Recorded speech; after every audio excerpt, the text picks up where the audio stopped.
Deja vu could be.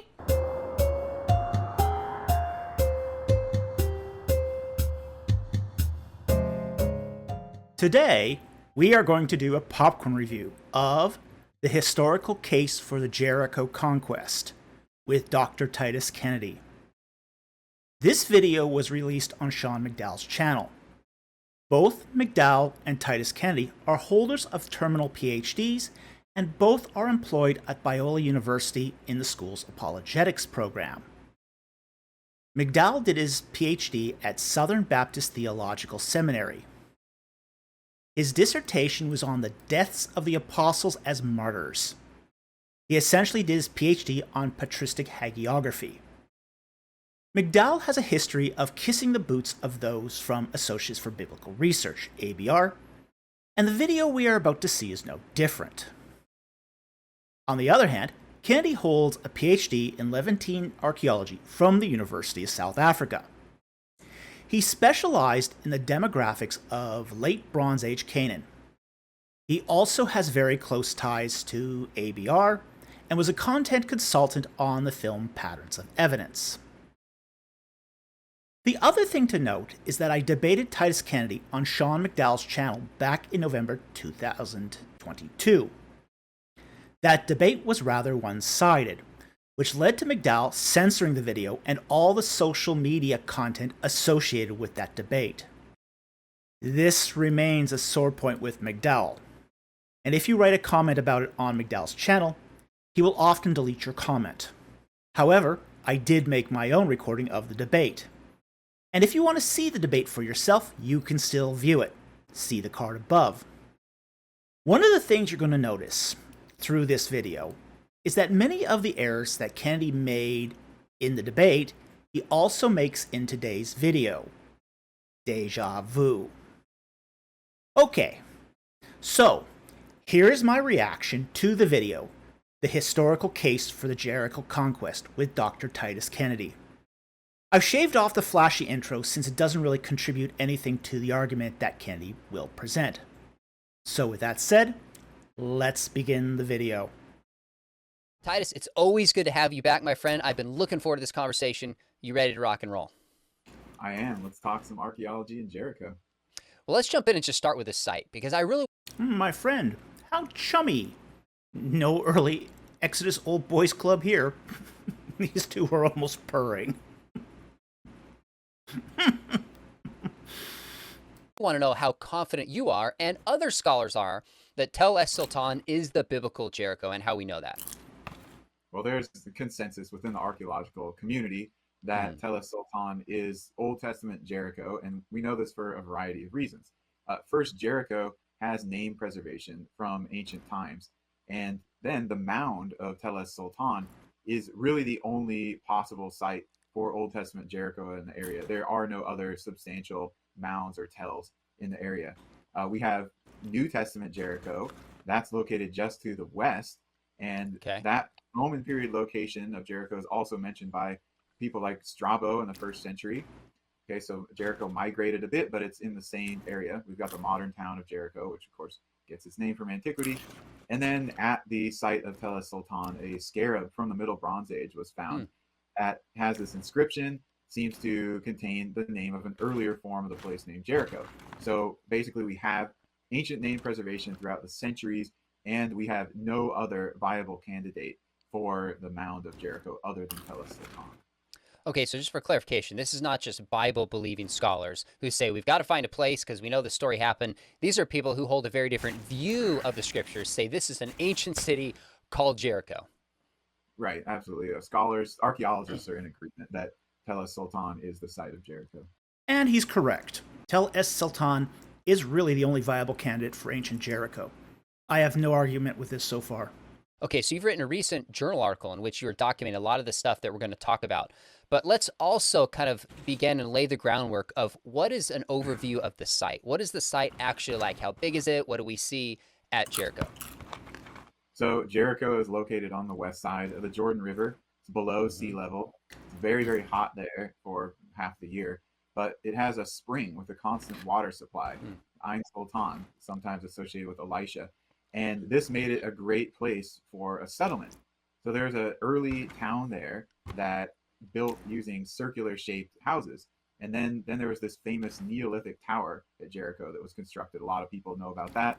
It was excavated by Kenyon.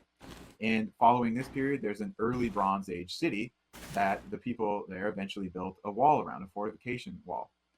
By the way, that period of the city, early Bronze Age, suffered a massive earthquake, and Jericho is located in an earthquake zone where a lot of major and destructive earthquakes have happened over the centuries, with the most recent being in 1927. That's just, I mentioned that because we'll talk about that kind of thing a little bit later.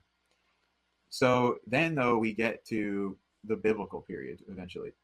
So the city continued on and expanded, and in this period called the Middle Bronze Age, Jericho had an impressive wall going around the whole site in an oval shape, and the final version of this wall was built in what's called Middle Bronze Age 3, somewhere around 1600 BC, possibly slightly earlier. That Middle Bronze Wall is a Cyclopean wall.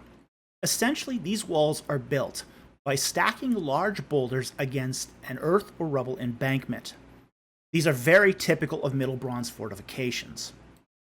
It's also true that the Middle Bronze II wall was a Cyclopean wall crowned with a mud brick wall. However, there is an additional extension that was made to this wall in later periods during Late Bronze I and II. But this fortification wall was both stone and mud brick. So it had a stone retaining wall. People build these still today. And that stone retaining wall part was about 15 feet high.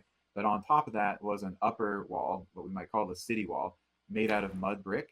And this might have been more than 20 feet high. So it was the huge city wall.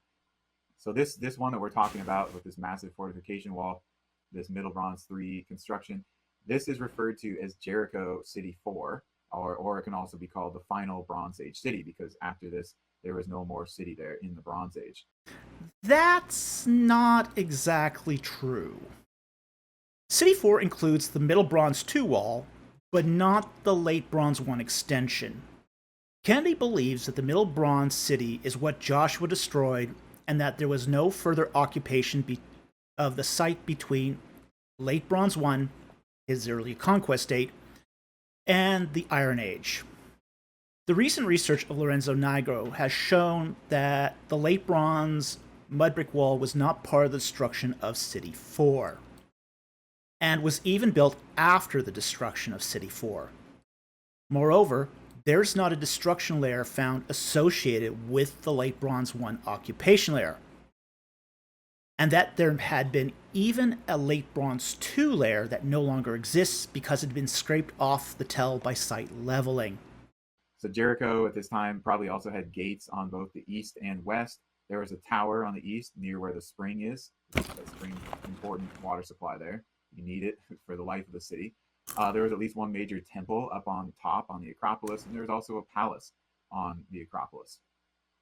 So then the City 4 was destroyed, and it was not rebuilt for centuries. And that's what we're going to go into detail about more.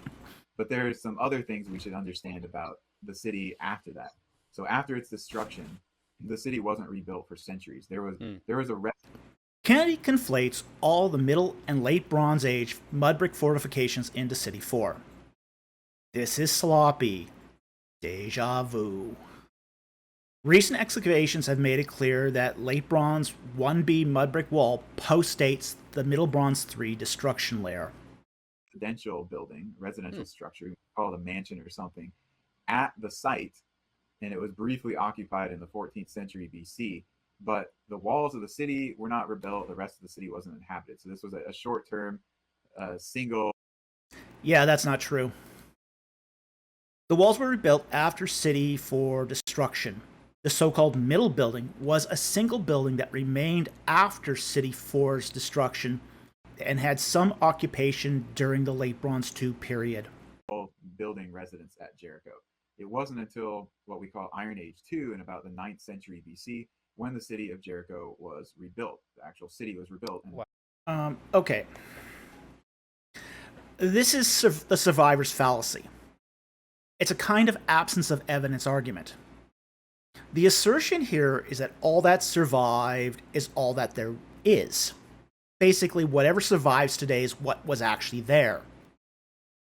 We now know from Nigro's excavations that we cannot use that as a test for what was there at Jericho.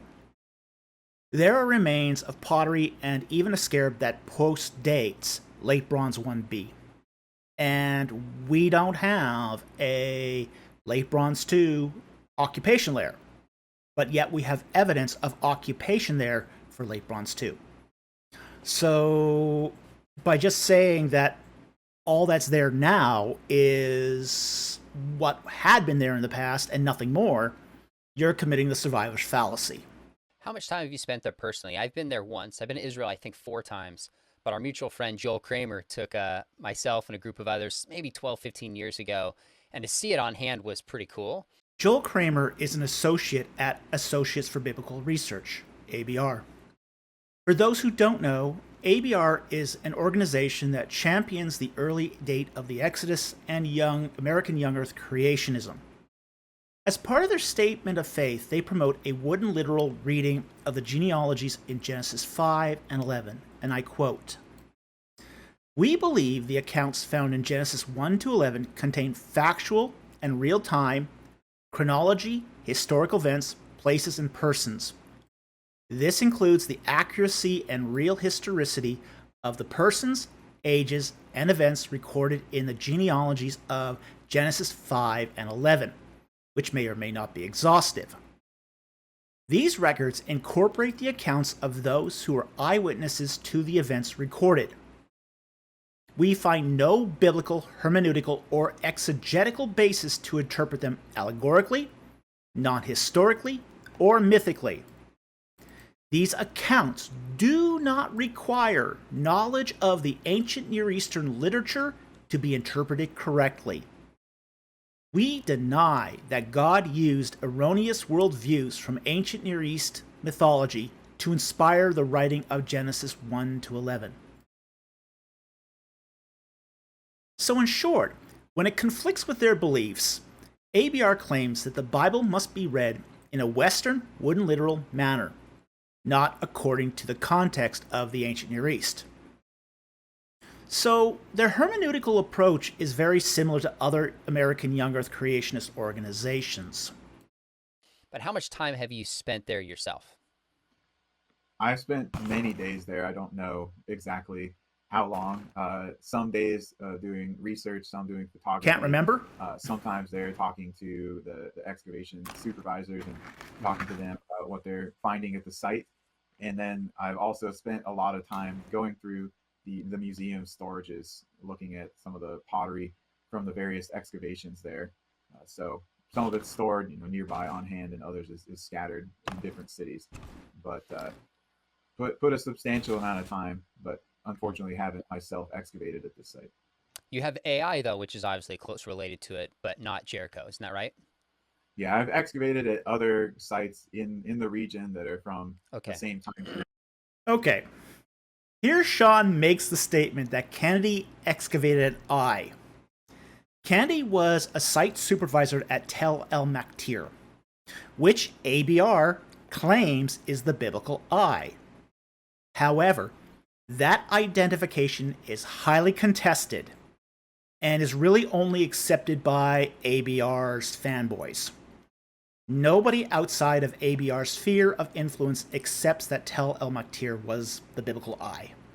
So I've got a firsthand understanding and acquaintance with the Bronze Age, Middle Bronze, Late Bronze, these same types of cities in the Central Highlands region. Okay, so let's start shifting back to your article and the case that you make.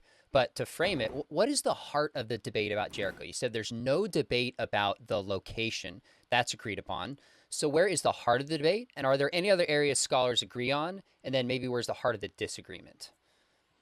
Well, the primary disagreement for Jericho comes with the timing of the destruction of the city, of City 4, and also the identity of the attackers. So archaeologists can agree on a lot of facts and even interpretations at Jericho, including the manner of the destruction of the city, but it comes down to a debate about when exactly did that happen and who destroyed the city. Okay, so when do you think the destruction actually took place? And maybe lay it out for us biblically speaking. Like, what do the scriptures reveal, as you see it, about when the date of the conquest should be? I know Kings and Judges and Chronicles weigh into this in different ways. So give us your dating from the scriptures first. We'll come to the archaeological record. And what are some alternative dates that Christians might offer as well? So archaeologically, there are multiple destructions of Jericho, but biblically, we have the main one in the book of Joshua.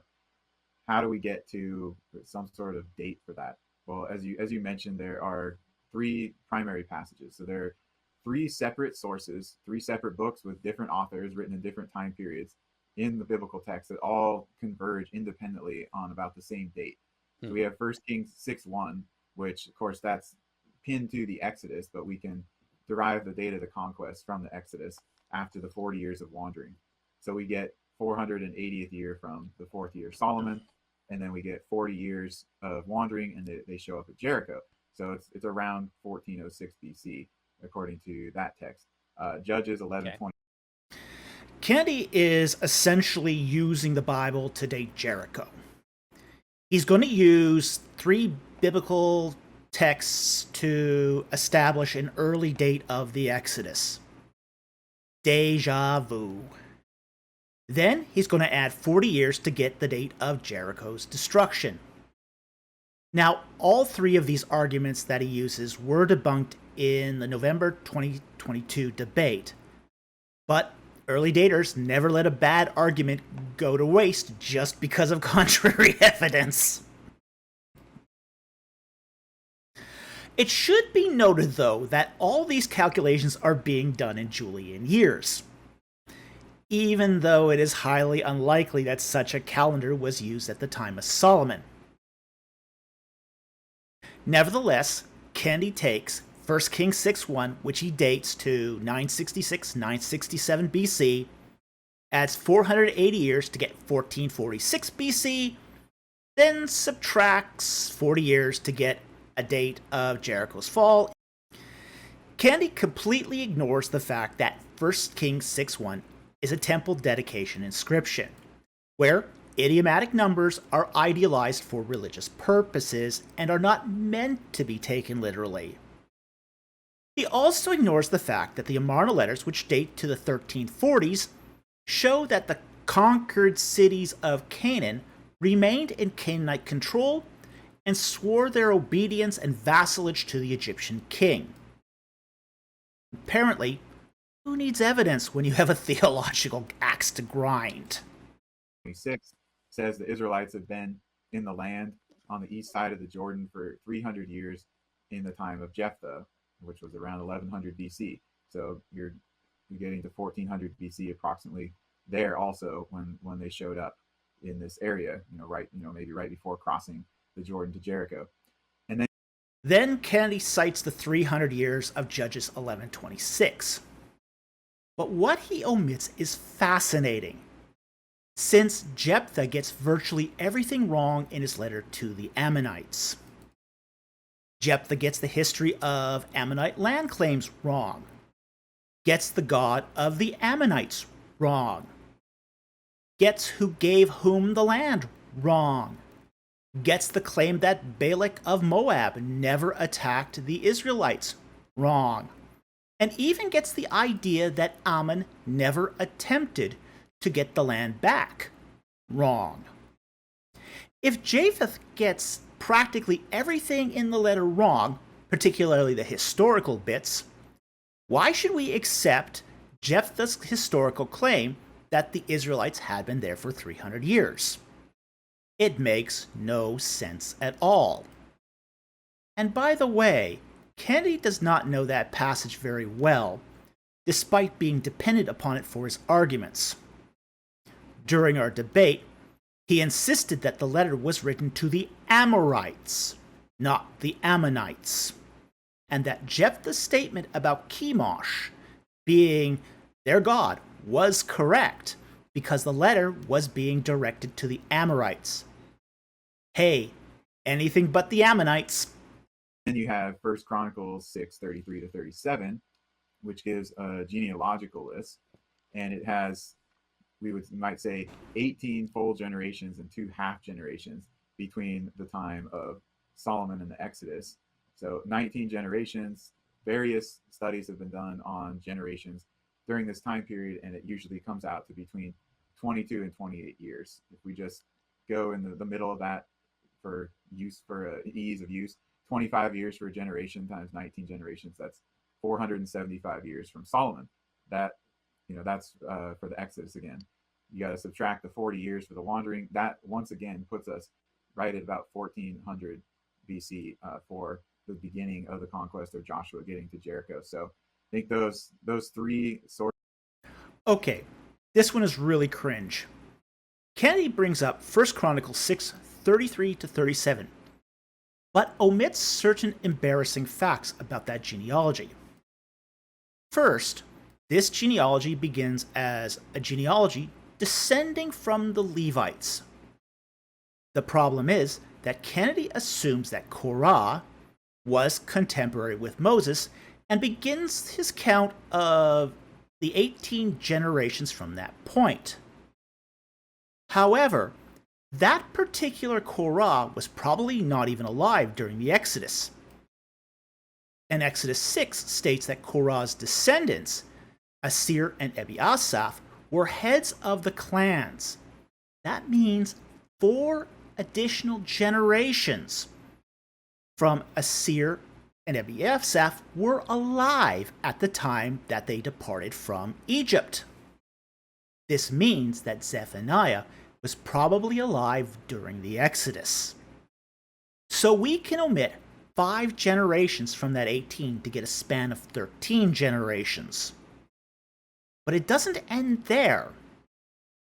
The other thing is that the genealogy from Samuel to Zuph is copied into this genealogy directly from 1 Samuel 1:1, which states in no uncertain terms that Zuph was from the tribe of Ephraim and originated from the hill country of Ephraim. So Samuel was not a Levite, but an Ephraimite. 1 Chronicles 6:33 to 37 is an example of a spliced genealogy. This is a genealogy that was used to give honorary Levite status to Samuel's posterity, so that they could continue to serve as singers in the temple, even though genetically they were Ephraimites. Now, none of this is new. All these problems have been pointed out to Kennedy. He's just plugging his fingers in his ears and humming real loud so he doesn't have to listen and you won't notice. Deja vu. 40 years for the wandering. That once again puts us right at about 1400 BC for the beginning of the conquest of Joshua getting to Jericho. So I think those 3 sources converging give us a time frame to investigate archaeologically and see what we've got archaeologically at Jericho. Now, because there's different datings of the Exodus, you hold the 15th century. If the Bible does suggest a starting point, that's not a bad place to start. However, one must also be prepared to concede that one's understanding of the Bible may not be accurate. Unfortunately, that's a concession that will never come from ABR and their henchmen, given that they think they have a perfect understanding of Genesis 1 to 11. There's also a 13th century dating. What are some of the alternative dates, excuse me, amongst Christian scholars, not so much non-Christian scholars, for the conquest? So there's a 13th century conquest, which more specifically might be about 1225 BC, somewhere around there might be a suggested date. Others keep it more roughly late 13th century. Some actually would push it into the 12th century as well.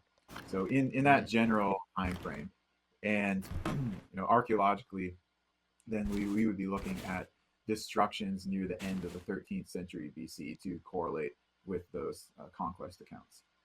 Now, you and I have had a conversation about where the evidence for the Exodus points. And I've actually had people on my show to make the 13th century case and the 15th century case, so people can hear kind of both perspectives. But obviously, Well, Sean is telling a half-truth. It is true that he has had two people on his channel to discuss the 13th century Exodus date. Myself and Michael Jones of Inspiring Philosophy. However, the lie is that you can see both perspectives on his channel, since Sean deleted that appearance I had with Titus Kennedy. Kennedy's perspective did not do well when challenged. This is something McDowell is apparently still angry and embarrassed about, given that just 3 days ago, he deleted Addison Weir's comment to the effect that Kennedy lost that debate. Now you see it, now you don't. But obviously, with the 15th century case, that'll lead straight into a specific dating for Jericho right immediately after the time of the Exodus. So it's important for people to see that those things are connected. Quote, but obviously with the 15th century case, that'll lead straight into a specific dating for Jericho right immediately after the time of the Exodus, end quote. Notice here that McDowell assumes the early Exodus date as absolute fact.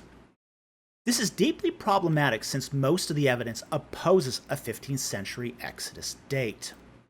And archaeologists date events or structures at Jericho. So now we're looking outside of the scriptures. How do all scholars, or in particular non-Christian scholars, date events such as at Jericho?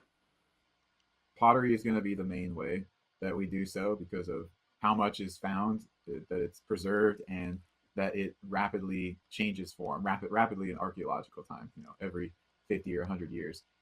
Scarabs also from this time. Okay, carefully note what Kennedy has just said. Pottery is the main form of dating at Jericho. And that's true. That is what led Kenyon to date Jericho to 1550 BC, even before the radiocarbon results came in. Now, what Titus is going to do later on is a sleight of hand. He's going to focus away from the ceramic typology and just focus on the radiocarbon. And that's a distraction. He's just made the admission that pottery is the main form of dating. And it's absolutely true.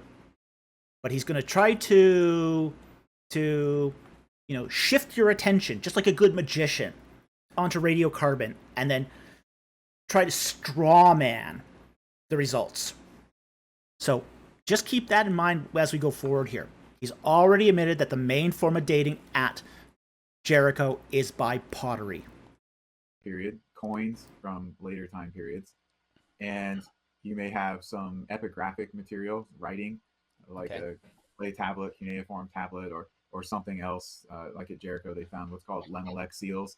They've got Hebrew stamp impressions on them. So different things like that. Sometimes the stratigraphy also can help us figure out the date of it. That is, the different layers. Only some of these things will apply to the Middle Bronze, Late Bronze phase of Jericho.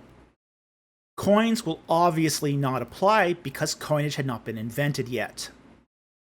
Inscriptions are also a problem since we don't find enough texts that are sufficiently preserved to draw a definitive conclusion. In his article, Kennedy tries to date the site using a badly degraded cuneiform tablet, and we'll discuss that in a moment.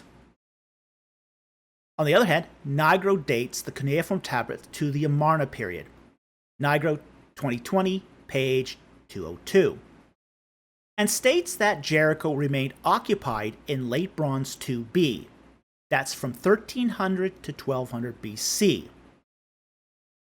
The lack of other texts like ostraca in the city is a bit strange.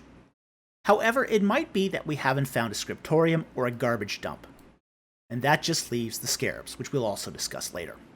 What's going on in those layers, what might correlate to a historical account, or how that layer could be interpreted in terms of a period of vacancy. And then we also, of course, have radiocarbon tests, which help, but depending on the quality of the samples and also depending on the time period, they may or may not be accurate enough to solve certain questions. Okay, so I'm going to come back to radiocarbon, but it sounds like it's a range of different pottery, scarabs, tablets that are found, and you kind of piece them together, a range of different voices to try to land where this thing happened historically. Let's talk a bit about radiocarbon. Carbon-14 is not a technique in the ancient Near East that is without controversy.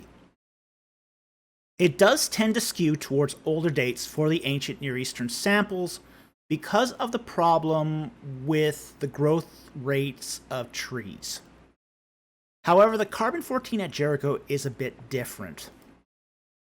First, contrary to myth, Jericho was not dated by carbon-14. The date of City 4, that's the Middle Bronze 3 city that Kenyon excavated, had been established by ceramic typology long before carbon dating had been done. The date of City 4, that's the Middle Bronze 3 city that Kenyon excavated, had been established by ceramic typology long before the carbon dating had been done. And carbon-14 was only used as supplementary evidence. Second, there was plenty of good organic material that allowed for better than normal sampling at Jericho. The ideal sample for radiocarbon dating is not actually wood, but grain.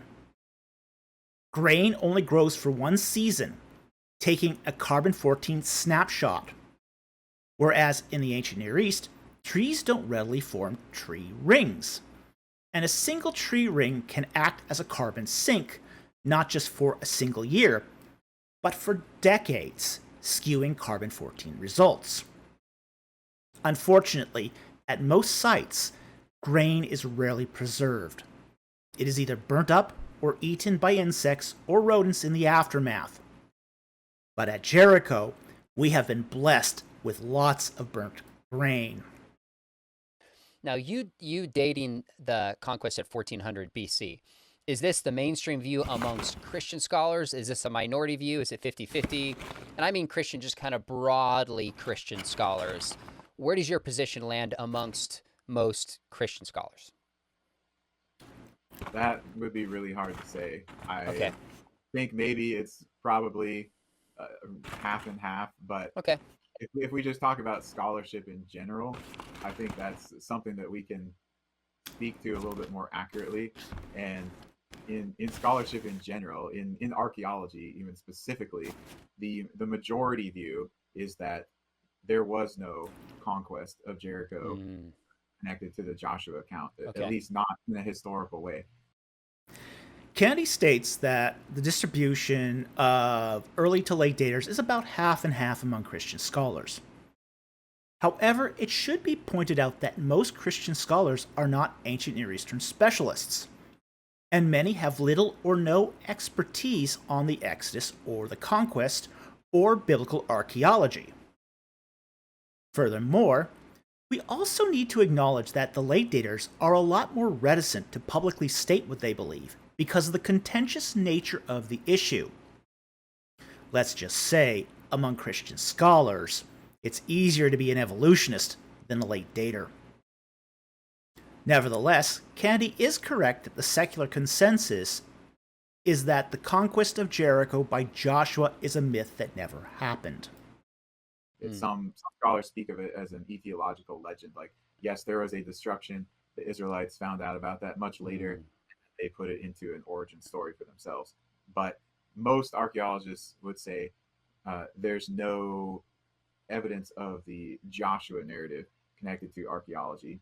And while they would say, yes, there's a destruction, they would say that it happened too early for the biblical account to be associated with it. And so what you get at Jericho then is just an abandoned city when Joshua is supposed to be there. So that's the general view. As far as what Kennedy is correct that this is the consensus view. Now, I would agree with the consensus that the destruction of City 4 is too early to be Joshua's conquest. However, I don't think that the Joshua conquest was a myth. Christian scholars today are thinking we probably have to do a survey to figure out how that broke down. There are several on both sides of that. Okay. That's totally fair. So I want to ask you one more about radiocarbon, and then we're going to start to walk into this evidence that you lay out in your recent journal article.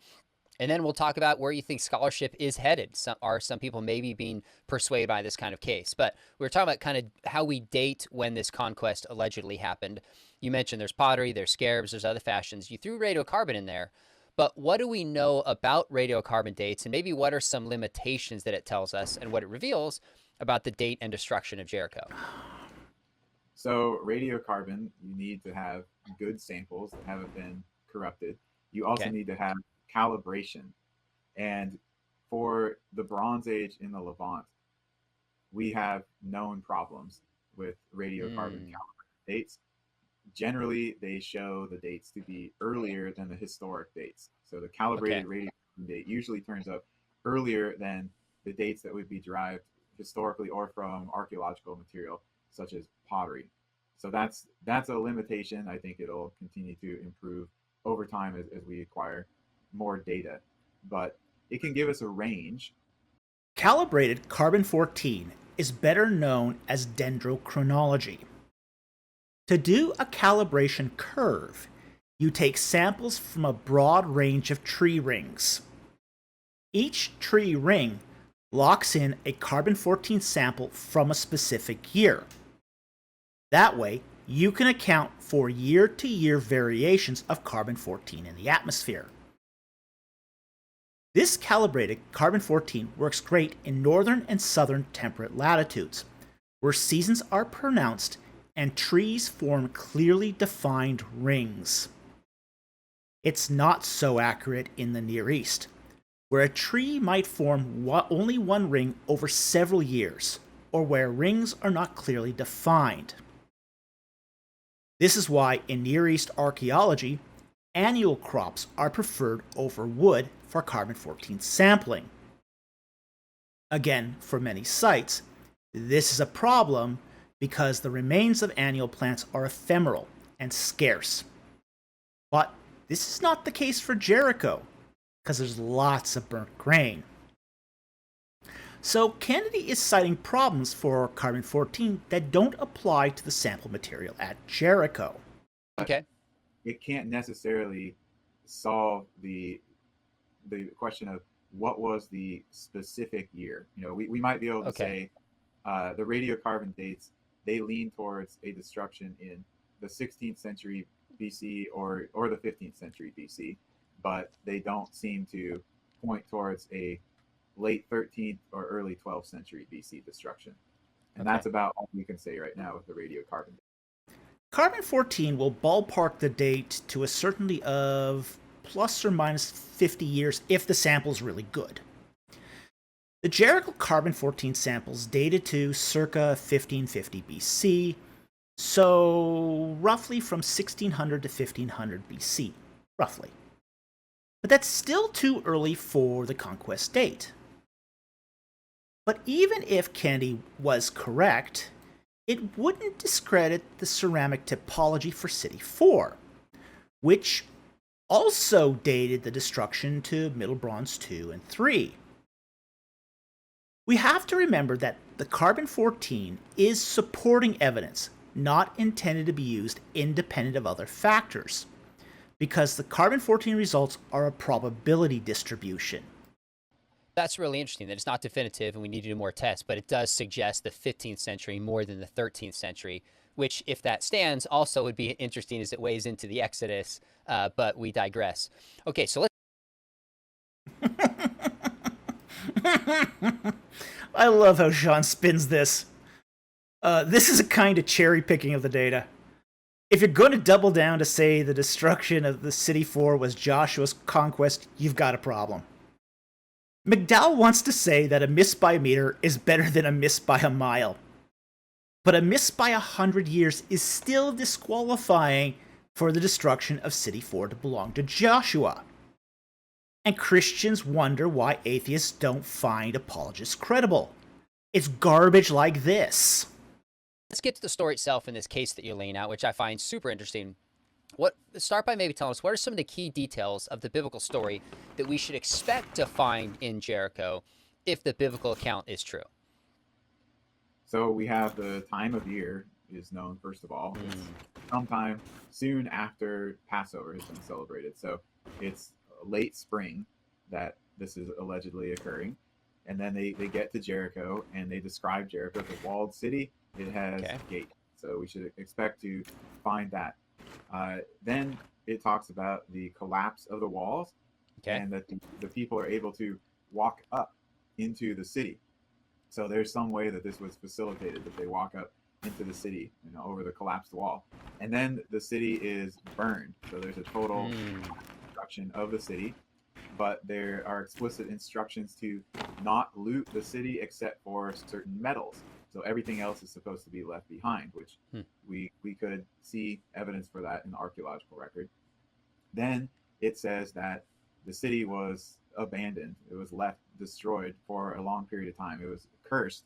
And we have to read later in the biblical narrative to find out. But in Judges 3, there's the brief time that Eglon of Moab lives in this little mansion house at Jericho, even though the rest of the city does not occupied, hasn't been rebuilt, doesn't have walls. So there's that brief time, and then it's not until the 9th century BC when the city is actually rebuilt. So those. Now, it is true that Jericho was not rebuilt after the Late Bronze II destruction until Iron Age 2. However, it was not unoccupied. It remained a small agricultural village without walls called the City of Palms, Deuteronomy 34:4, Judges 3:13, until it was rebuilt by Hiel the Bethelite during the reign of King Ahab, 1 Kings 16:34. Those are some of the basics that we can look at the biblical narrative, and we can compare those to what's found archaeologically. We've got manner of destruction, and we've got essentially a historical stratigraphy type of information as well. So we don't even have to look at the specific timing chronology of that destruction yet. We can look at that later, but we can just see, does the manner of destruction, does that match, and do the other accounts about the fate of the city, do those also match? We should say something about the matching of the accounts. First, we need to note that there was nothing unusual about kings going to war in the spring. 1 Chronicles 20 verse 1 talks about spring, or the beginning of the year, quote, when kings go to war, end quote. We know this is talking about the spring because the beginning of the religious year for the Israelites was the month of Nisan. Sometimes those conquests were well timed with the barley harvest, sometimes not. Barley crop harvests typically began at the end of April, but can vary in timing by plus or minus 3 weeks. If a conquest was not well timed, it didn't really matter, since the emmer or wheat harvest was only a few weeks away. Moreover, military sieges often resulted in a city being set ablaze, either intentionally or by accident. That is not at all unusual for a military siege. Fire damage is how we get the so-called destruction layers, which are found at archaeological sites all over Israel. So a city burning down during a military siege was not at all unusual. We also know that the ramps that Kennedy is citing here are not the result of the wall falling down. That's just archaeological myth. The ramps were intentionally built for battery rams. Again, Kennedy is cherry-picking the data without considering the alternatives. Deja vu. I want to make sure that folks watching this follow your methodology, that you're starting with a biblical text and saying, okay, if this story reports a historical event, we have certain markers. For example, when it happened, shortly after the spring harvest, describes walls that had fallen, maybe we would find this, a city that was burned, etc. And then you go look in that layer and see if these kinds of things match up. That's a helpful methodology so people understand how we're approaching this. Now, that's a terrible methodology because it leads to confirmation bias. Again, deja vu.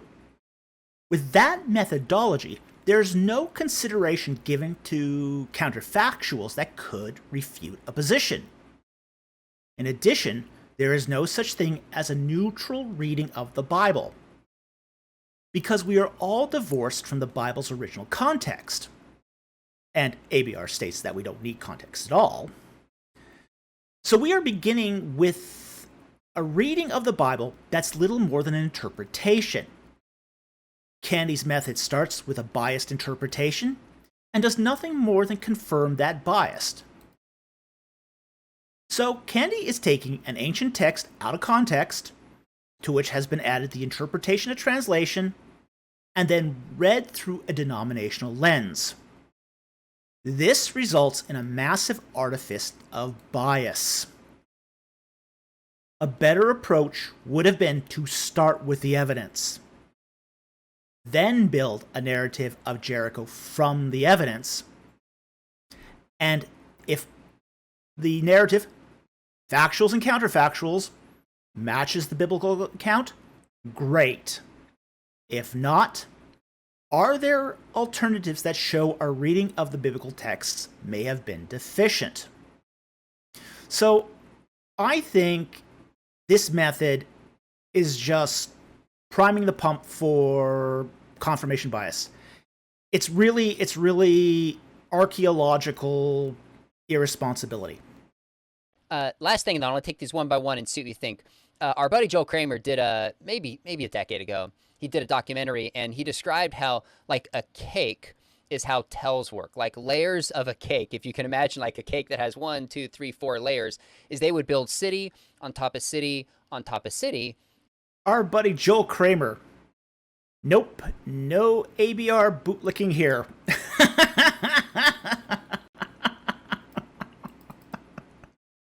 Okay, stratigraphy can tell us what survived in the archaeological record, but not what didn't survive at a site because of human interference.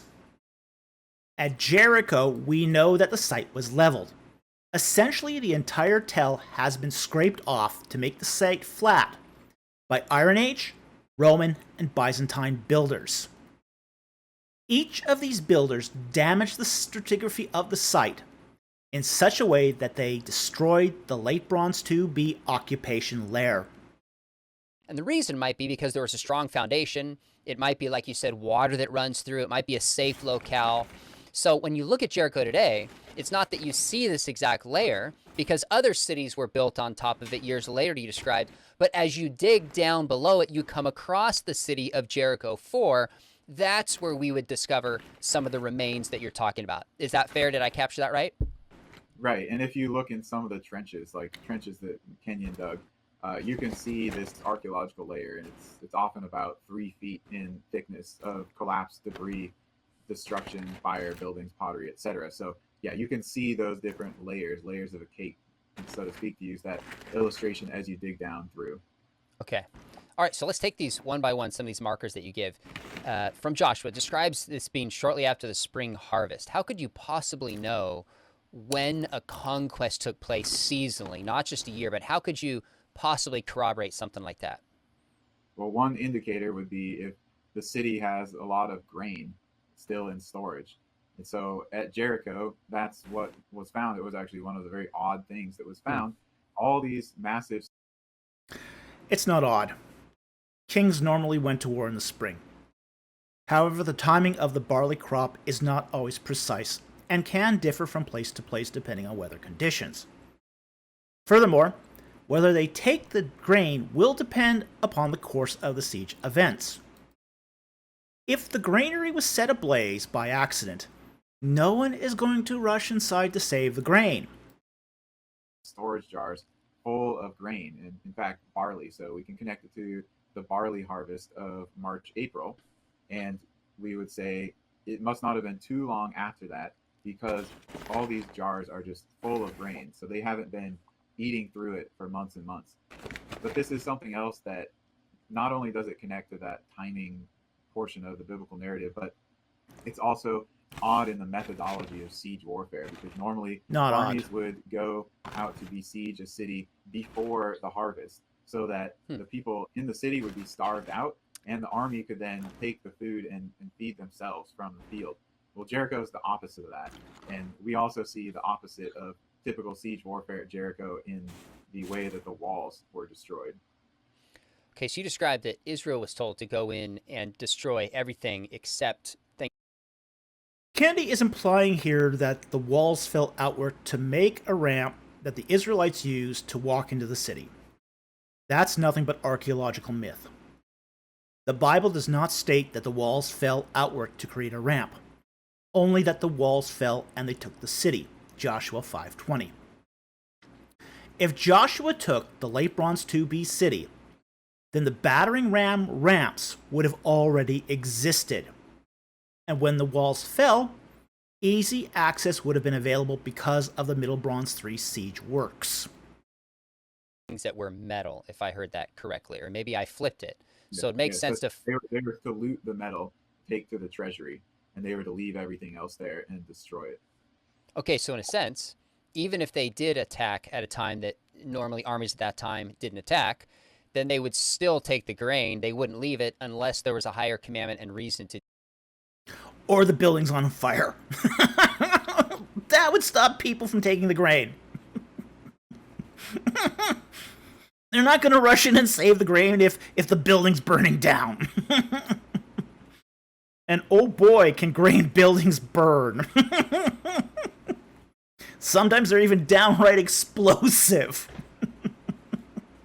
No one is going near a burning granary. Boom.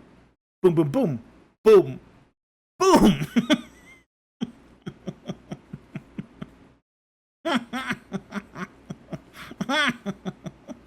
Obviously, these two have never seen a granary on fire. It's quite spectacular. Do so. So this doesn't prove that, but you're saying this matches up with what we would expect if the biblical account got it correct. Is that right? Right, and it's not just matching, it's that it's essentially the opposite of normal practice. So Okay. It's very strange that it would be there. Could it be a coincidence? Sure, but when you get too many coincidences all lining up, that's when you have to ask yourself, is this actually connected to the historical text? Sure, a series of coincidences would increase the cognitive load. But a series of counterfactuals would likewise cancel out that cognitive load. I'm just not seeing the coincidence as being compelling for Kennedy's case. They have a carbon-14 date that is nowhere near the time of Joshua, even for the early date. A time of year when it's normal for kings to go to war, they've got burnt grain, and a ramp that is built upon the fallen remains of a early Bronze II city. Those fallen wall remains have nothing to do with the Middle Bronze fortifications. In some ways, when I went to Jericho and I talk about this stuff, I can't get children's books out of my mind, like children's Bible study books, march around the city, blowing trumpets, like all this stuff. McDowell needs to read more grown-up books, just saying. You described the walls of the city falling. Now, of course, that is in the biblical account, but does that match up in the time and the place, at least roughly, of the Jericho when you look at the record? So you've got the walls of the city, they're there. Okay, they're built sometime before Joshua arrives, probably 200 Great years, deduction. like that. They're in use for a long period of time. In fact, many sites in Canaan had this same type of fortification system, and they were used for centuries. They're tough, but the walls at Jericho they collapse, but they don't collapse into the city, and they don't collapse at specific points like you have siege warfare going and breaking the walls down, or climbing over the walls even. Instead, you have a collapse of most of the wall around the city except for the northern portion of it. So this is also very strange, and this caused some investigators to think that maybe there was another one of these massive earthquakes at Jericho, which happened before this and have happened after this multiple times, and use that as a mechanism for explaining the odd way that the walls collapsed. They collapsed and fell down upon themselves and in front of the wall, basically forming a ramp in front of the retaining wall so that you could just walk up the rubble of the fallen wall and enter the city.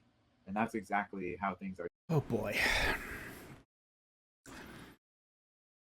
This is pure modern interpretive myth. There is nothing biblically or archaeologically that suggests that the ramps outside the walls of Jericho were created by falling debris from the walls of City 4. Those ramps were intentionally built and graded upon the remains of the walls of City 2. Frankly, a collapsed wall would not even provide a stable or safe ramp to walk on without grading. Anyone who's been to an earthquake disaster zone can attest that walking over rubble is a really, really bad idea. Described in Joshua 6. So is it possible that God used an earthquake to do this? It's not either or. The key is whatever mechanism was used, that during this time it fell not in the typical fashion of like ramming one specific spot, but a wholesale fashion that enabled people to enter into the city. Yeah, I think the exact mechanism isn't the important issue, because I don't think we can necessarily discover that. We can't reproduce it really. Given the height of the Cyclopean wall, this is not even plausible. We weren't there, but we can see the effects of it and how those match to the text of Joshua, and we can also see how it contrasts with typical siege warfare of the period. That's good. I think it's important for people to realize that if there was an earthquake, that doesn't imply that God didn't do it. Like we see with splitting the Red Sea, God sends an east wind, and that causes this. So I think you're right that the mechanism is secondary really to the effect. Okay, so we have a timing that seems to match up. We have a wall that falls in a strange, bizarre pattern that would seemingly match up. But you also said the Joshua account describes that the city was burned. Do we find that at this layer, and is that different from other layers in the tell? Yes, it's a massive destruction across this layer, Jericho City 4C actually.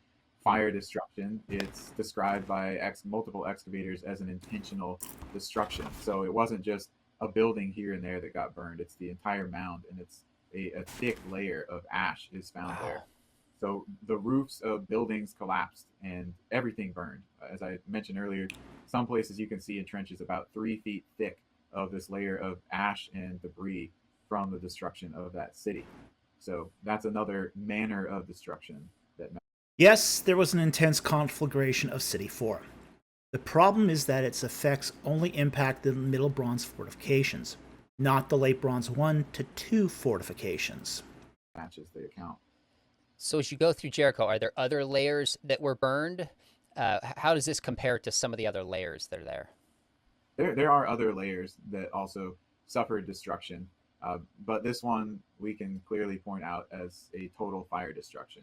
And we have comparisons at other sites in the region also, where it's obviously been some type of military attack and destruction and burning of the city. But this isn't something that happened all the time at every site. It's not like each city getting destroyed by a massive fire every 100 years or something. Okay, so did I hear you say correctly that what we find here in Jericho, other cities date to the same place and the same kind of destruction then, which would seemingly match up if the Israelites were commanded to destroy a few of the different cities? Doesn't prove it, could have been somebody else, but that's a further coincidence when we get outside of Jericho. Is that right? Yeah, and I was speaking more broadly that we have archaeological. Yeah, we find very, very few destructions of this kind at this particular time. You know, it's just I don't know where they're getting this from. I honestly don't. Fire destruction, but yes, in terms of other conquest sites also, this is true. Okay, fair enough. All right, so far we have the timing with the spring harvest because of the grain, the city falling in a unique fashion, creating a ramp up, and then you also have the city being burned, as it specifically says in Joshua. You said the debate is not about the location, and the debate is not about some of the walls falling or the city being burned, but that it was actually the Israelites who besieged Jericho. And that is an unmistakable component of the biblical account. So what record do we have outside of the Bible that it was Israelites that actually besieged Jericho?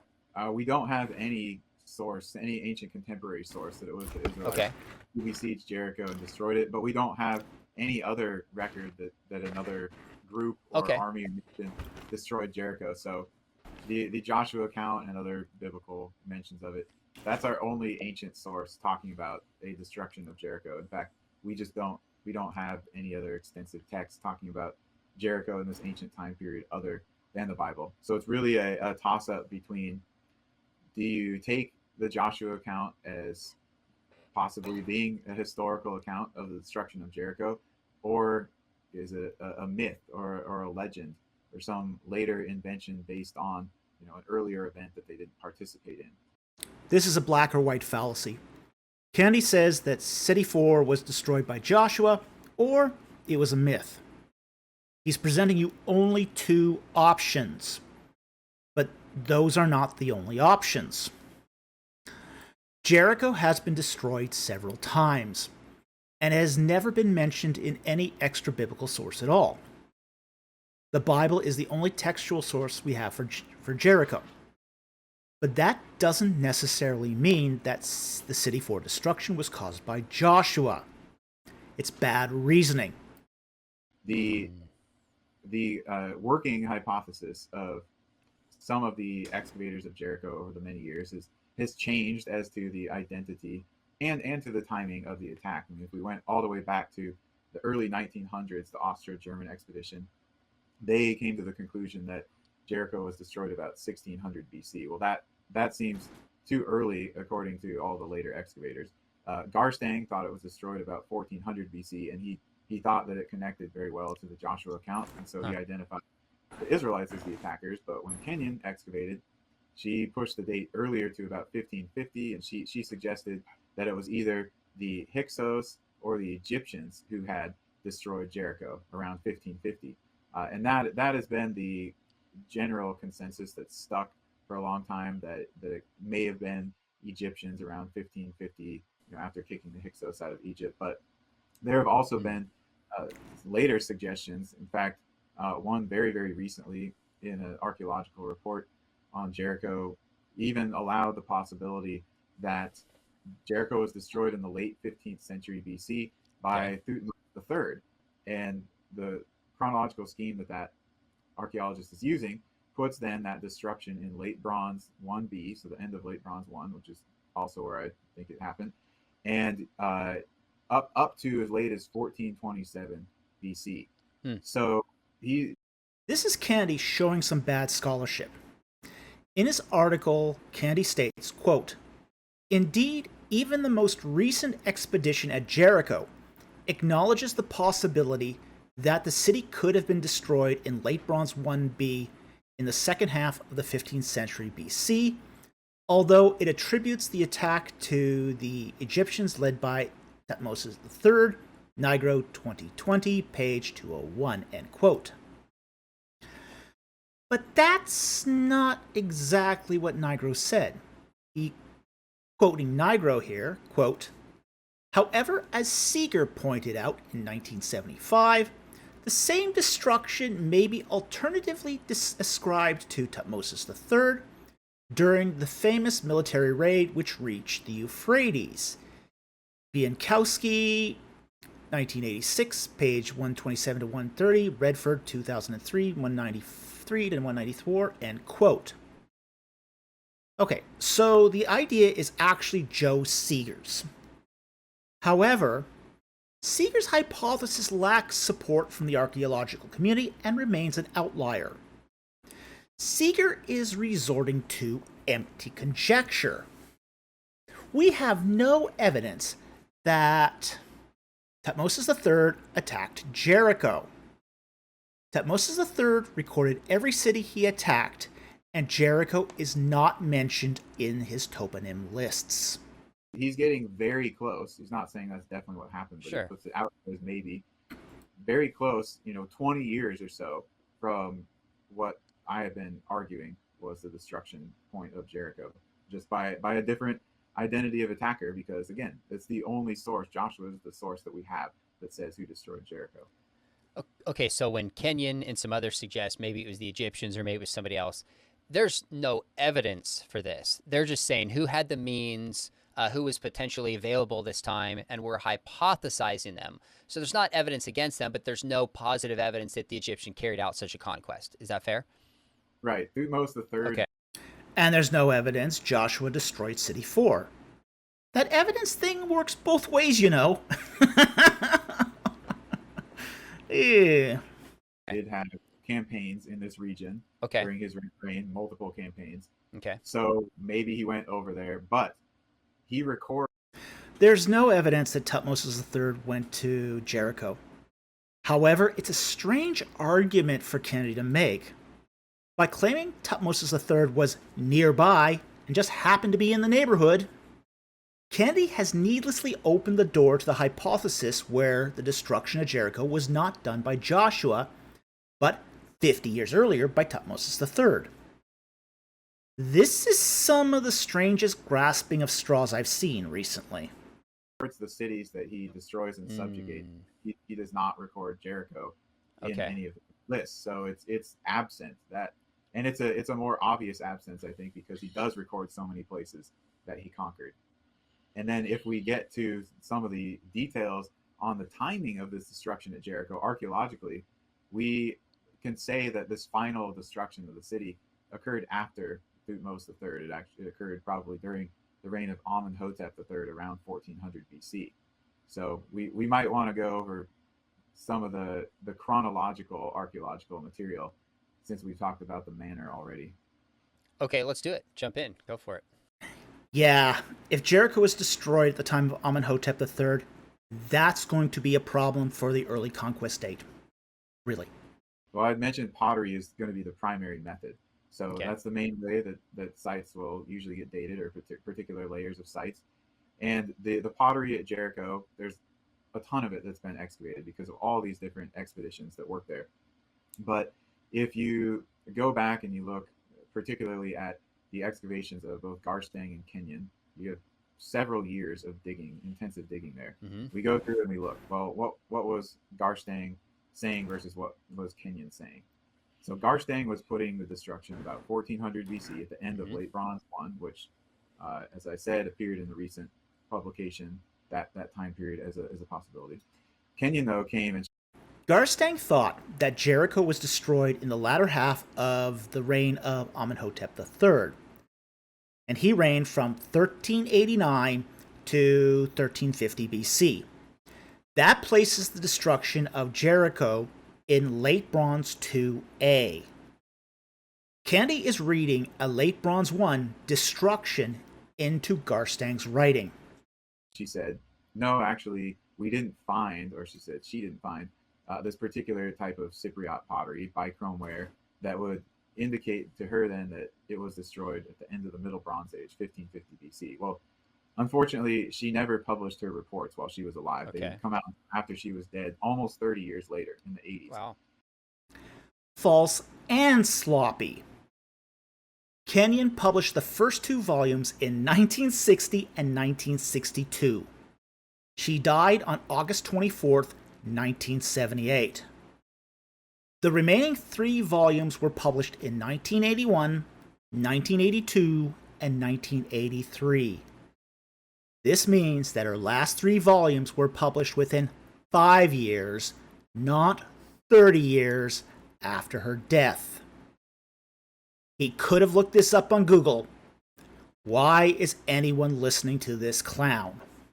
If you go back and look through those reports, you will see that lots of the pottery that she said wasn't there and that Garstang had said was there was in fact found at Jericho. Bichromeware, also what we call chocolate on whiteware, which is indicative of the Late Bronze 1 period. There's also absence of a type called Anatolian grayware, which could indicate that it was, again, destroyed around 1400. I would say the absence isn't as strong as what's actually found. So that's... Kennedy omits certain details about the imported ceramic ware. While he mentions the Cypriot and the bichromeware, he omits the discovery of the Mycenaean ware that dates from 1300 to 1200 BC, which was found outside of the ramps. Cypriot bichromeware dates to the 14th century, Late Bronze II, essentially from the fall of Gnosis in 1380 BC and onward. Furthermore, he omits the fact that the Cypriot and bichromeware were found inside of the rooms of the middle building that was occupied during Late Bronze 2B.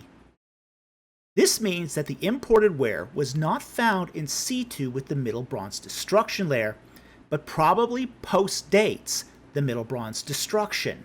And at Jericho, there's almost a continuous line of scarabs going through the 15th century BC for these different pharaohs, including Hatshepsut, Thutmose III, and Amenhotep III. Now, Thutmose III was really famous. People reproduced his scarabs later or kept them as heirlooms. So that doesn't help us pinpoint as much. But Hatshepsut, they tried to erase her memory from existence as some kind of heretic pharaoh queen. So hers would not have been kept around or reproduced much later. And then Amenhotep III, he wasn't any kind of great military leader or famous. So this is also not one that was reproduced after his reign. And he is in power right around 1400 BC. And he's the last pharaoh that's attested at Jericho before its abandonment. So the destruction seems to happen when he's king. He's pharaoh. That's around 1400, just like the pottery was indicating also. There's a problem with the Amenhotep III scarab.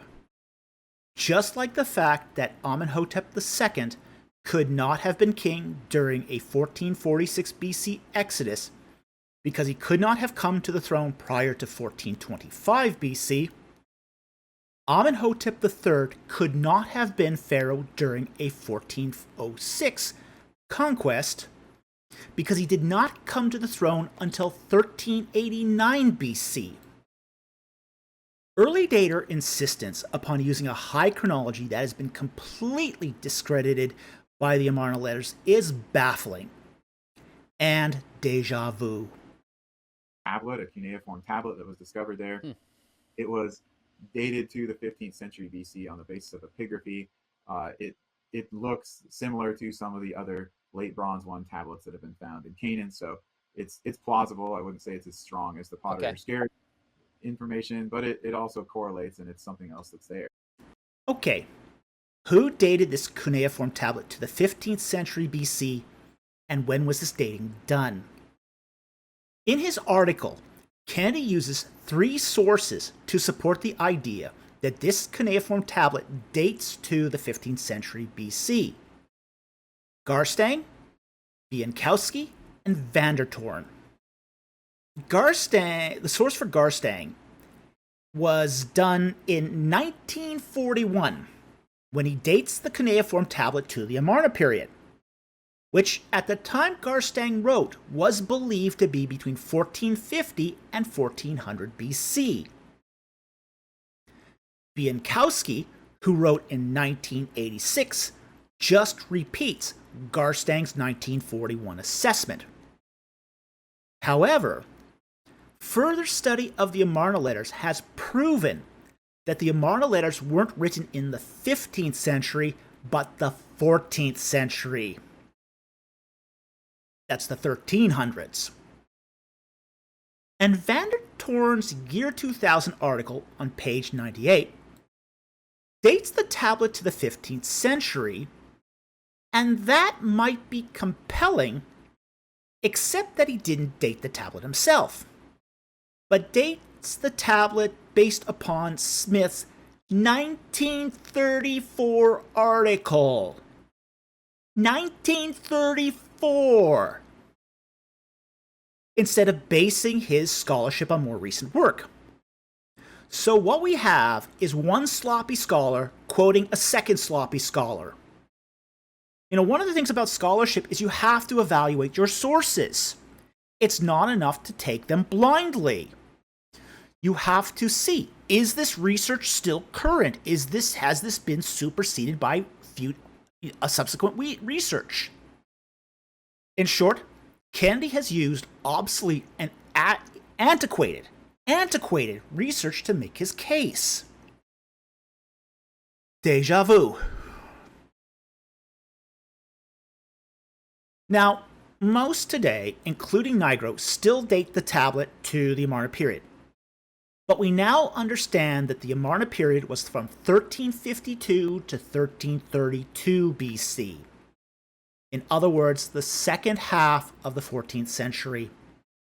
Nowhere near the early Exodus and early conquest date. This makes the tablet Late Bronze 2, not Late Bronze 1. All of this is just wishful thinking and sloppy scholarship by Kennedy. We talked about the radiocarbon test. They don't really help us to decide between 16th and 15th century, but they push out 13th and 12th century as a possibility for the destruction. So, it's possibly 1400. Again, survivor's fallacy. Kennedy completely ignores Nigro's findings that a late Bronze 2B city was on the site. For radiocarbon, it's possibly 1550 for radiocarbon. Okay. We don't know. It's just a time frame. And finally, we could get to the stratigraphy, which this doesn't necessarily give us a date, but we can correlate the different events that are happening in the different strata. So at Jericho, there's a destruction of a walled city, fire destruction, and then an abandonment. Okay, we see that in the Joshua narrative. Then at Jericho, there is a single residence that's called the Middle Building that was occupied briefly in the 14th century BC. That could be correlated with Judges 3, Eglon of Moab having a residence at Jericho while the rest of the city was not rebuilt or occupied. Then we have a long abandonment until Iron Age 2 in the 9th century BC. According to Nigro and Kenyon, the site was not abandoned after the destruction of City 4.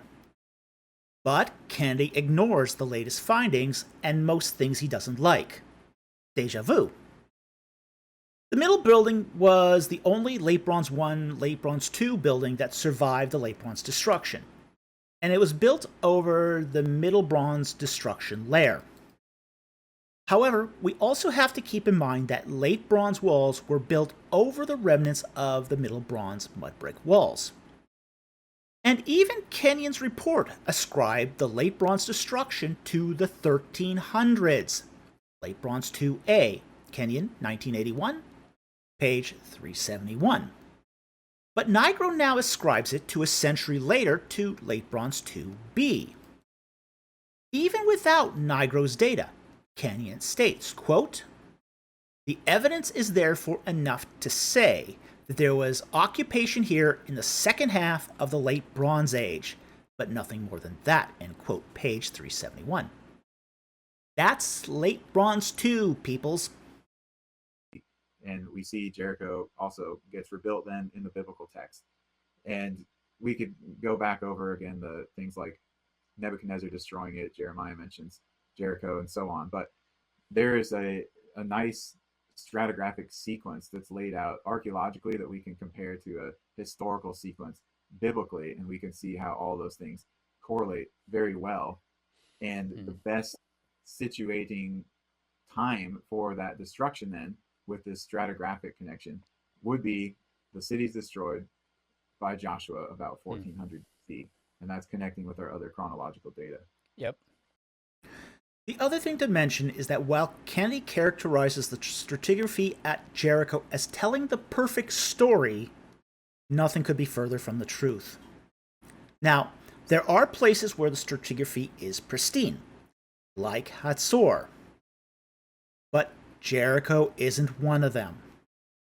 The stratigraphy has been damaged by people, both ancient and modern, and by nature itself, i.e., wind erosion and torrential rains. So Kennedy is distorting the record here. Furthermore, there's plenty of evidence for a Late Bronze 2 city of some kind at Jericho, despite what the stratigraphy has or has not preserved. Simply put, a 13th century conquest cannot be ruled out.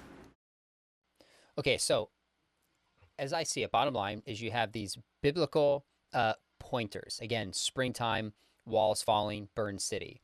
They match up. There's other hypothesized means that this was destroyed, but no positive evidence that this was such the case. And in fact, even the pharaoh who had the means to do so does not list Jericho as one city that he attacked, which seems conspicuous by its absence. But then we have this book that was written called Joshua, long before any of this archaeology was done, and people were aware of this, and it matches up and tells us what happened. It seems to me, at least, given the external confirmation you gave that doesn't tell us it happened exactly 1400, but kind of narrows it down within that range and doesn't contradict it, that it seems like, unless there's more to the story that I'm missing, that this is at least the most plausible or reasonable explanation that we have. Do you agree? How would other scholars push back on that summation that I gave? Yeah, I agree. I think it is the best explanation according to the data we have, the most plausible. And I think that the most pushback that can be leveled is the identity of the attacker, and that would be done by throwing out Joshua as a viable historical source. Nonsense. You don't have to throw out Joshua as a historical source to push back on Kennedy's bad scholarship. This is nothing but the tired ABR playbook. You either believe as ABR does, or you're worse than an atheist.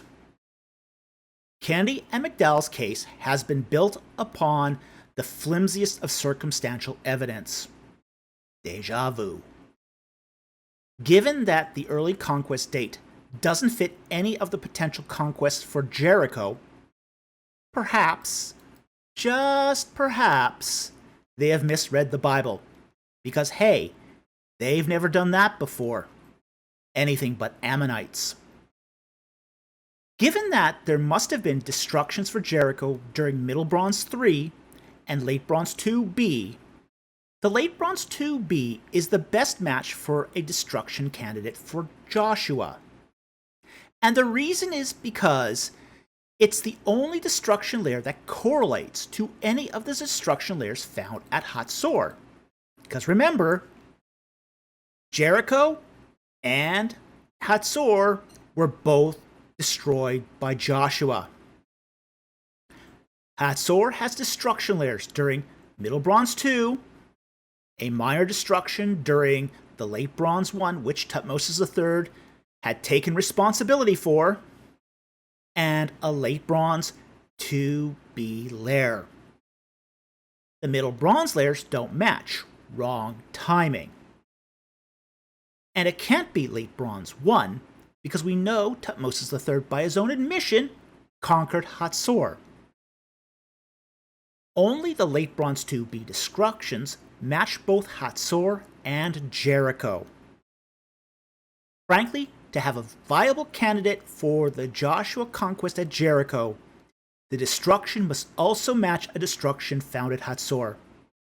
And City 4 destruction fails that test. But it's hard to argue with the rest of it. You know, the manner of destruction, it's all right there in the archaeology. So maybe an explanation might be offered. They went to Jericho and they saw the ruins, and they wrote this story according to the destruction that they saw there and projected it onto the past. Okay. That's in the realm of possibility, right? Sure.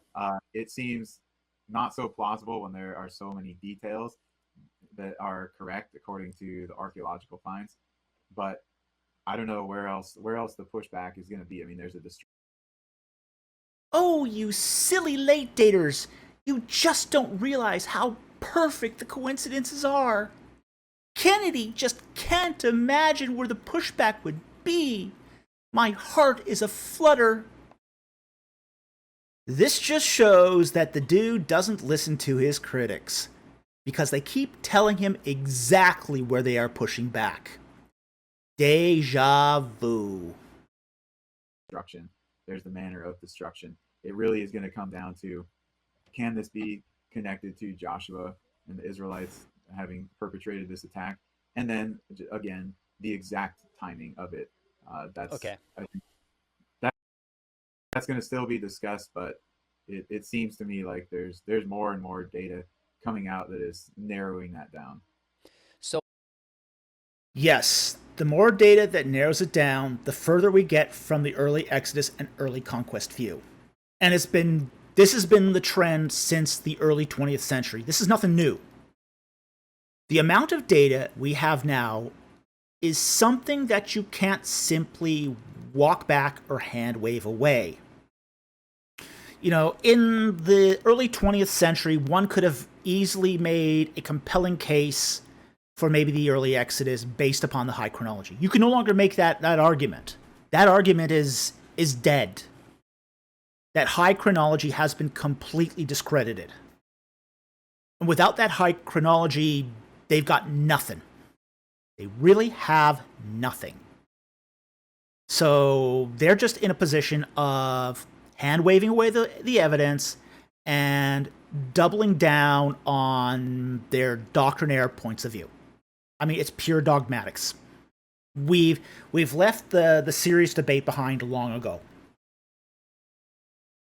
Apart from the book of Joshua itself, what would we possibly find that would specifically identify the Israelites as those who destroyed it? Maybe it's another text who writes about this. Maybe there's some inscription that's discovered. What are the kinds of things? Are people looking for this, or is it so broad that you can't really look for it and somebody's just going to serendipitously come across it potentially someday?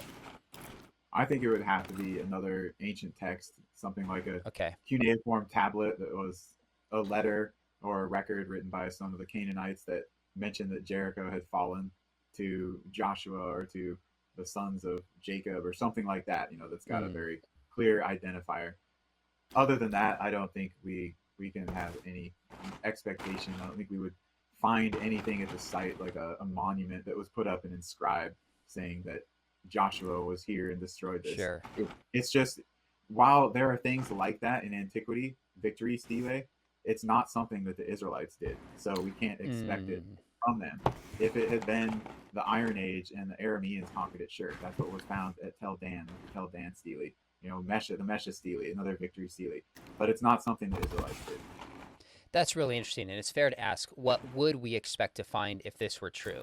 Are there any other things you're aware of that those who would just be more critical would say, well, this is something you should find but don't, or here's a challenge that needs to be answered before I would be convinced of this position? So Kenyon separated the earthquake or the falling, collapsing of the walls and the fire into two separate phases. So some people look at that, they understand it, or they interpret it as maybe that was a long time in between the two instead of events that... Yeah, they were separated into early Bronze 2 walls and Middle Bronze 3 walls. They were two different walls. That's why she separates the phases.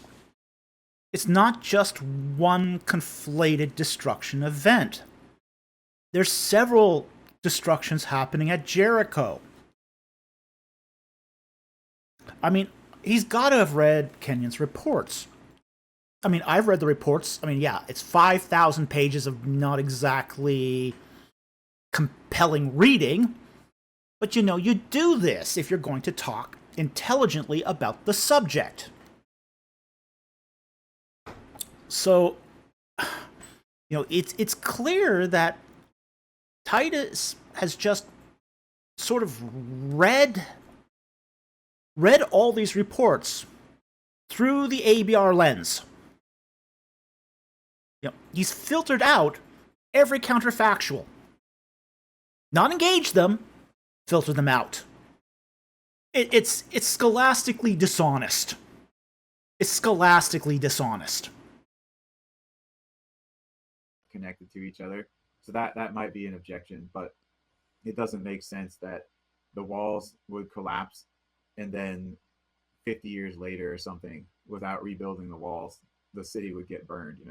They would rebuild those walls if there was anybody living there still. So it's all one. They did rebuild those walls. They rebuilt them in the Middle Bronze 2 period. So, that's when they rebuilt them. So there's no call for this, really. I mean, it's just... And frankly, those ramps are graded surfaces, so, somebody had to go in afterwards and put grading and gravel on those surfaces to make them appropriate for battering rams in the Middle Bronze 3 period. As far as I know, the Israelites did not use battering rams when they took down Jericho. Thing that happens at once. We have collapsed buildings in the fire destruction itself, which I think we can connect to the collapsing of the walls as well. So that's one challenge. The other... Okay. Burned buildings collapse. That's because fire destroys the mortar between bricks. Surely he must know this. Ascribing a building collapse to an earthquake is not necessary in the case of the City 4 destruction. The fire there would have more than adequately caused those buildings to collapse. You know, it's sloppy thinking. The other would be the date of it, really, and again, associating it all with Joshua. So putting it in the 16th century versus the 15th century, and why. We've gone through the reasons for that, specific pottery forms and scarabs, this tablet. In the article I write about, there's more in-depth discussion of these things. Okay, so yeah, I didn't find the article any more compelling. In fact, I found the article less compelling than this video presentation. And that's because I could really see the sloppy scholarship. But when you have a wooden literal biblical interpretation on which hill you are willing to die, you just have to force that data to make it fit!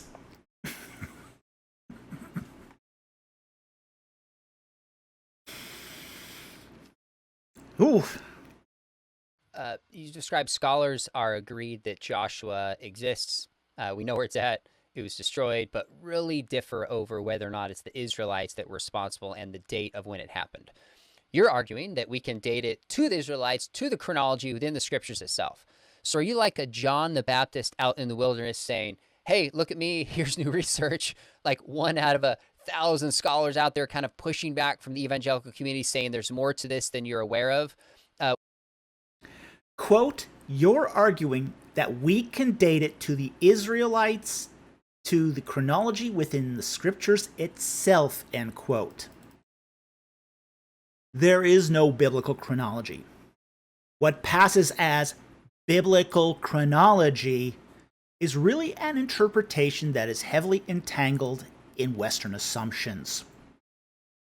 It is an anachronistic reading applied to ancient Eastern texts. It is the very epitome of expository irresponsibility. And Kennedy is not some John the Baptist figure. A poster child for the bottom quartile of the Dunning-Kruger curve, maybe, but surely not John the Baptist. How does your position land? And I know it's new compared to the vast majority of scholars that are out there. And I'm curious what you anticipate might happen as some of this research comes out. So other people have worked on this issue in the past. I mean, they're going back all the way to John Garstang, who was an agnostic, by the way, but he thought that the Joshua account matched up with Jericho. And then Bryant Wood in the late 80s and early 90s worked on this issue, and he went back and reviewed the pottery from the Jericho excavations. Now, there have been subsequent excavations since that time, so we have even more information.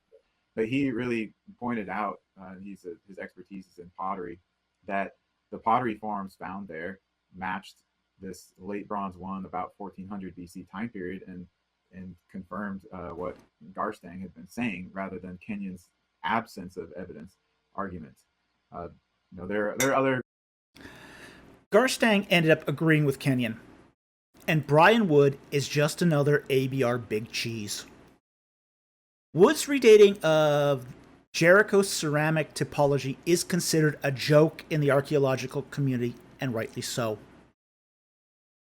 Practicing archaeologists and some other ancient textual scholars out there that also share this view on Jericho, and then there are others that have a variety of different views, ranging from it has nothing to do with Joshua and the biblical text, to it's a different time period of Jericho, to what are we even discussing this for? Let's do our. Fair enough. Are there some Jewish scholars that are working on this alongside some evangelical scholars that are arguing for this traditional date? McDowell here slips in the claim that the 1406 BC date for Jericho is the traditional date. That's provably false.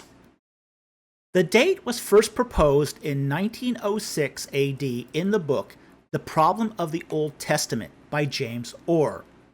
who wrote against the traditional date for the Exodus conquest that was said to have taken place during the 13th century BC. Fake tradition, fake evidence, fake apologists, and deja vu. Amongst Israeli archaeologists, the more common viewpoint is that the conquest either is myth or it may have sort of happened in the 13th and 12th century. So there's very few people, I would say, in the field who are taking this position. And, we're talking specifically about Jericho. Ah, now we get to a grain of truth. At the beginning of this video, we were told that Christian scholars are half and half on the early versus late date.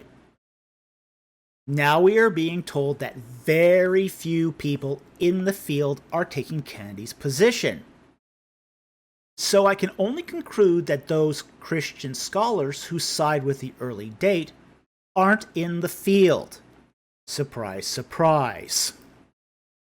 Is that Kenyon sort of had the last word on things for a long time. And then second is that what she was saying connected well with the paradigm that William Albright, a very famous archaeologist in the 20th century, had concluded about the conquest. So it was embedded in academia. It was written that way. It was taught that way. And so people are going to go with that view unless they have specifically worked on this issue or a closely related issue for excavating one of the other sites that connects to this narrative.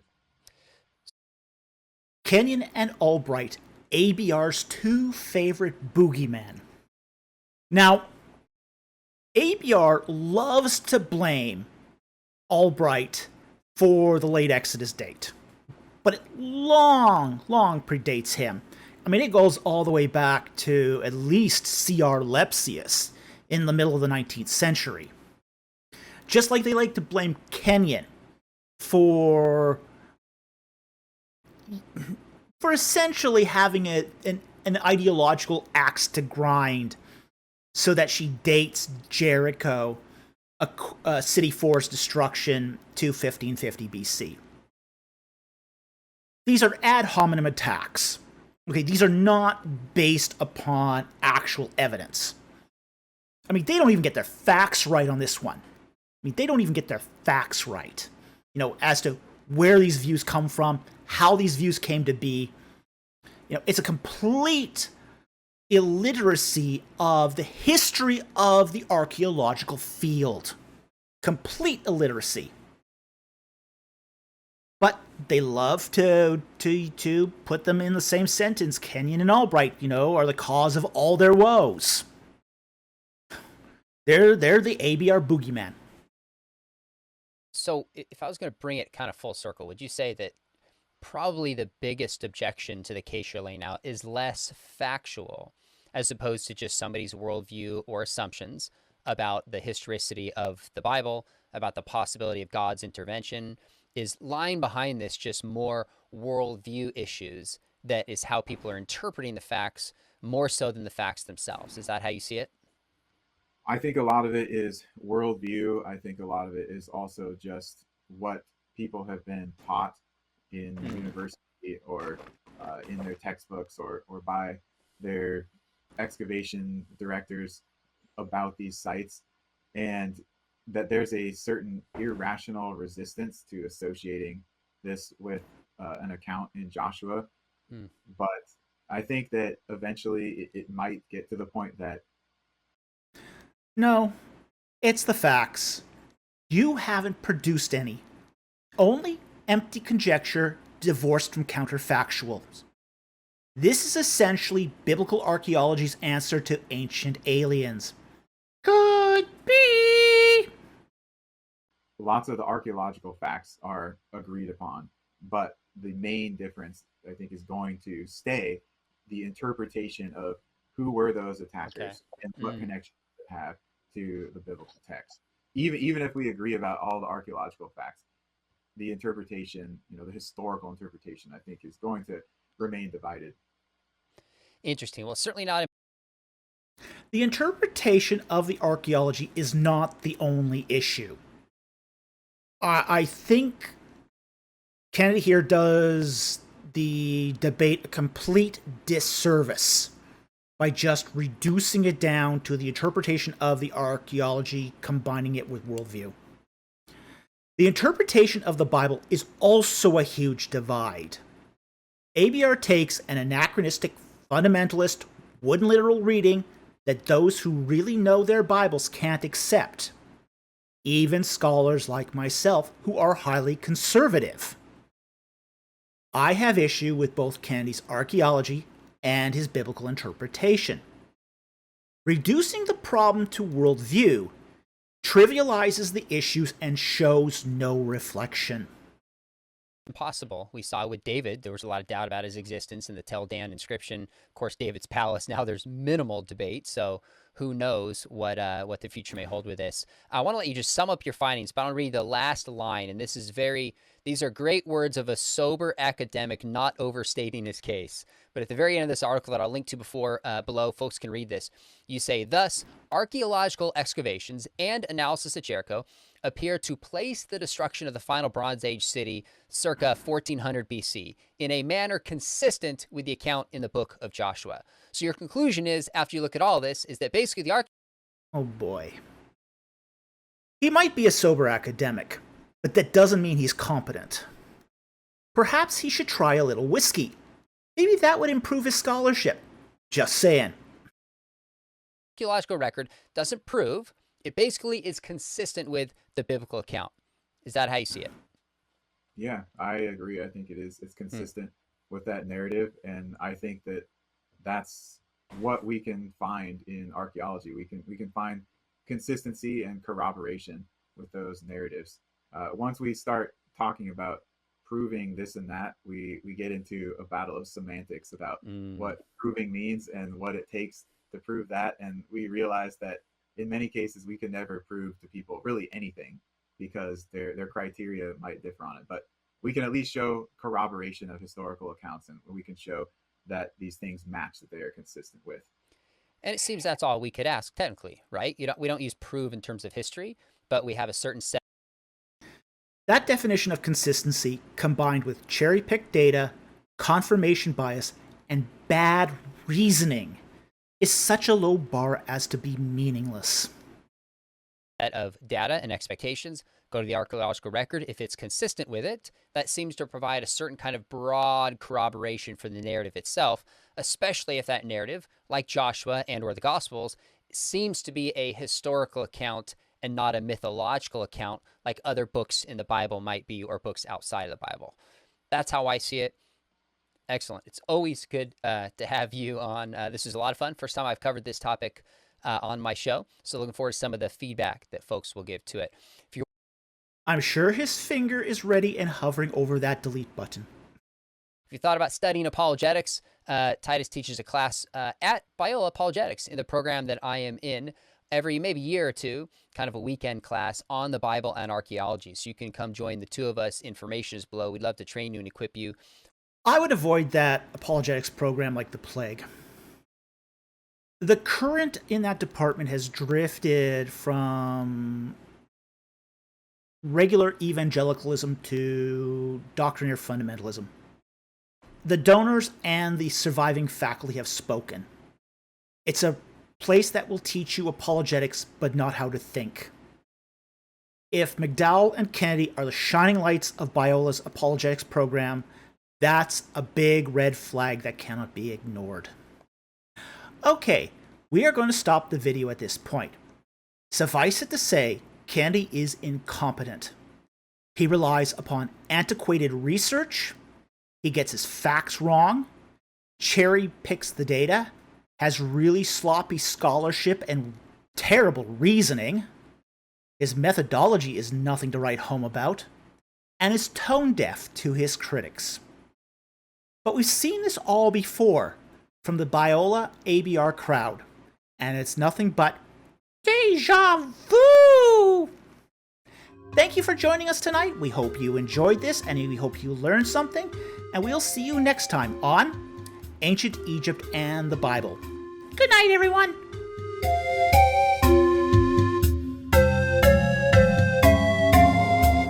He relies on academic...